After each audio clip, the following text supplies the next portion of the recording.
Selamat siang, salam sejahtera untuk kita semua. Salam olahraga. Perkenalkan, nama saya Ruslan Panderaja Silalai, NIM 62131111080, kelas PJKR 1E, mata kuliah perkembangan peserta didik. Dan di video kali ini saya akan membuat salah satu dan juga menjelaskan tentang perkembangan peserta didik. Nah, sebelumnya itu saya juga ingin menjelaskan apa itu perkembangan peserta didik. Perkembangan peserta didik yaitu perkembangan peserta didik secara bahasa sendiri yaitu membahas tentang suatu tahapan fisik maupun psikis yang melanjut ke tahap berikutnya. Nah, dalam merupakan suatu tahapan yang berkesinambungan, saling berhubungan dalam peserta didik. Sebelumnya itu, di sini saya mencakup salah satu ataupun mengkaitkan salah satu dari perkembangan peserta didik, yaitu tentang perkembangan fisik anak-anak sampai dengan remaja. Sebelumnya itu, ini saya menjelaskan apa itu pengertian perkembangan fisik. Nah, perkembangan fisik adalah perubahan pada tubuh, otak, kapasitas sensorik dan keterampilan motorik. Nah, perubahan pada tubuh fisik ini ditandai dengan pertambahan tinggi dan berat tubuh, pertumbuhan tulang dan otot, dan kematangan organ seksual dan fungsi reproduksi pada suatu anak peserta didik. Di sini dia sudah memulai yang namanya perubahan yang ada ditandainya dengan dari tingginya, berat badannya.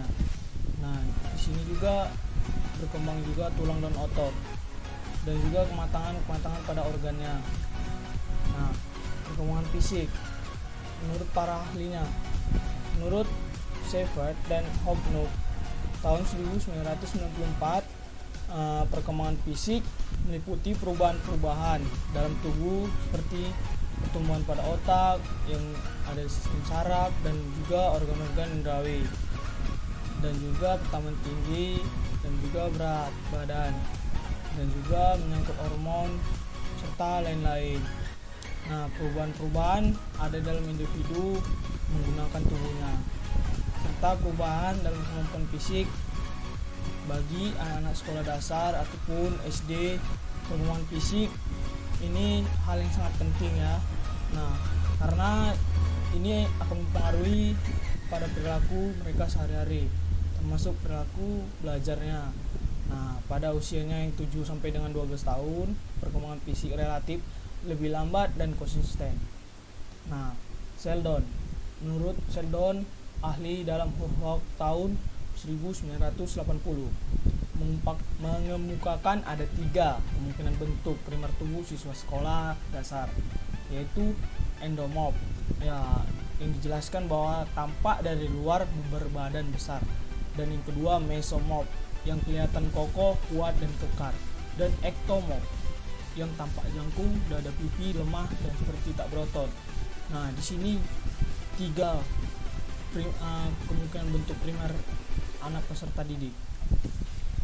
Nah, di sini penjelasannya, pada usia 10 sampai dengan 11 tahun, anak-anak lazimnya sudah mampu melakukan berbagai jenis kegiatan olahraga seperti lari, mendaki, lompat tali, berenang, dan mengendarai sepeda. Aktivitas motorik tersebut dapat dilakukan dengan baik. Nah, apabila mempunyai keadaan fisiknya yang bagus, akan mengembangkan suatu fisiknya juga. Dan pertumbuhan fisik pada masa ini di samping akan memberikan suatu efek maupun bagi anak-anak untuk berpartisipasi dalam berbagai aktivitas baru, tetapi juga menimbulkan permasalahan-permasalahan yang ada dalam hidupnya dan juga kesulitan-kesulitan secara fisik dan psikologis mereka, menurut Seifert dan Hobnow. Nah, selanjutnya perkembangan fisik pada otak dan motorik. Nah, perkembangan fisik atau otak juga merupakan aspek yang sangat penting bagi kehidupan manusia, karena otak adalah sentral perkembangan dan fungsi kemanusiaan. Sehingga kita semakin sempurna struktur otak, maka akan meningkatkan kemampuan kognitif menurut Piaget dalam Papalia dan Olds tahun 2001. Nah, ada 3 tahap pertumbuhan otak menurut para ahli Pasta, Hay, dan Miller 1992, yaitu yang pertama cell production atau produksi sel. Nah, yang kedua cell migration yang bercakupan dengan perpindahan sel, dan yang terakhir yang ketiga cell elaboration. Nah, yang berarti elaborasi sel.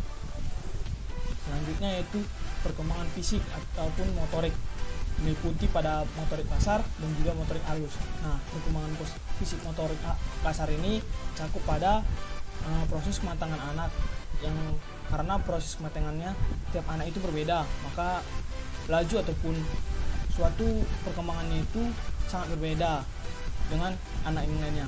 Nah, selanjutnya perkembangan motorik halus. Di dalam ini perkembangan aspeknya ini sangat mempengaruhi anak kesempatan untuk berlatih dan belajar dan berlatih menulis menurut kemampuannya itu menggunting ataupun menyusun balok, termasuk contoh gerakan motorik halus. Nah, di sini ada faktor yang mempengaruhi perkembangan fisik, yaitu faktor keturunan, yang dimana ada kesamaan genetik antara diturunkan dari salah satu anggota keluarga, baik itu ayahnya ataupun ibunya. Nah, faktor ini sangat berpengaruh terhadap ukuran bentuk dan kecepatan atau irama pertumbuhan pada suatu anak peserta didik. Nah, yang selanjutnya faktor lingkungan. Nah, di sini anak memiliki pola hidup mengikuti lingkungan keluarga atau sosialnya yang mempengaruhi perubahan fisik. Nah, di sini lingkungan ini sangat mempengaruhi anak, karena semakin anak liar ataupun apa, semakin perkembangan terjadi. Dan selanjutnya pengaruh gizi. Jumlah gizi yang diberikan orang tua kepada anak akan mempengaruhi cepatnya pertumbuhan pada anak. Maka untuk itu sangat pentingnya pengaruh gizi ini. 4. Gangguan emosional. Seorang anak yang mengalami gangguan emosional akan menyebabkan terbentuknya suatu yang berlebihan ataupun berkurangnya pembentukan hormon pada pertumbuhan di kelenjar. Nah, di sini anak peserta didik dan terlalu gangguan emosional dan juga perlu bimbingan pada orang tua. Nah, untuk selanjutnya jenis kelamin. Pada jenis kelamin ini ada perbedaan tulang dan otot pada anak laki-laki dan perempuan, berpengaruh terhadap perbedaan berat dan tinggi. Nah, di sini ada yang berbeda, yaitu contoh anak laki-laki pendek dan anak perempuan tinggi, dan sebaliknya anak laki-laki tinggi dan anak perempuan pendek, karena ini menyangkutkan dengan gen. Nah, selanjutnya status sosial ekonomi. Nah, kemampuan dalam ekonomi keluarga dalam mencukupi kebutuhan primer anak sangat berpengaruh terhadap pertumbuhan fisik anak.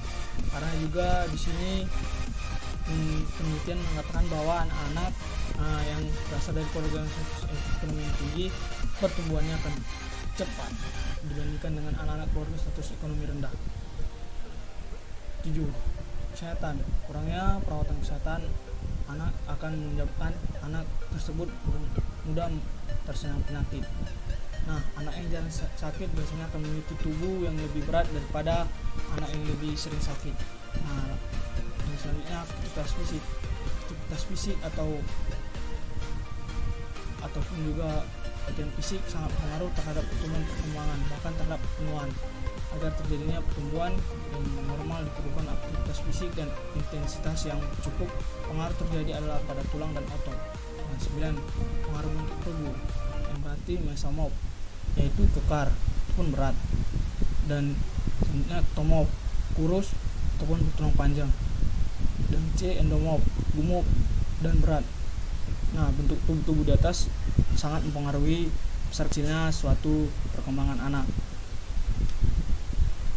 Nah, perubahan fisik yang terjadi. Yang pertama, lingkar kepala. Pada periode ini lingkar kepala tumbuhnya hanya 2-3 cm dan menandakan pertumbuhan otak yang melambat karena proses milenialisasi sudah